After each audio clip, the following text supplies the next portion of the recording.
quelle stratégie par rapport au système médiatique? Et j'admets qu'il peut y avoir des points de vue différents sur cette question, vraiment. Mais le problème aujourd'hui, c'est que même ces news, dont je pense personne ici n'a de doute sur la réalité de la ligne éditoriale, mais même ces news, croyez pas que tous les gens qui écoutent ces news partagent forcément l'orientation de la ligne éditoriale de ces news. Moi, je suis allé dans des endroits où les gens ils me reconnaissaient parce qu'ils m'avaient vu sur ces news. Je dis pas que ça veut dire que vous devez tout accepter, mais ça veut dire que vous les abandonnez aussi à un seul discours.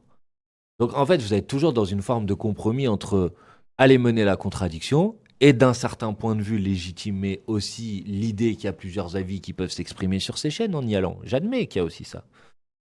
Donc après, c'est une question de tactique et stratégique. Nous, sur CNews, je ne vais pas dévoiler ici toutes nos cartes parce que sinon, s'il y a des espions, Il doit y en avoir quelques-uns. mais la stratégie médiatique, c'est d'aller dans les espaces dans lesquels on considère qu'il y a un espace pour la confrontation et un espace dans lequel on peut exprimer nos idées. C'est-à-dire, nous, on va plus aujourd'hui, on va pas sur les plateaux de CNews où on considère que le format, comme il est monté, le truc avec 6 chroniqueurs, etc., vous empêche de toute façon d'en placer une. Voilà.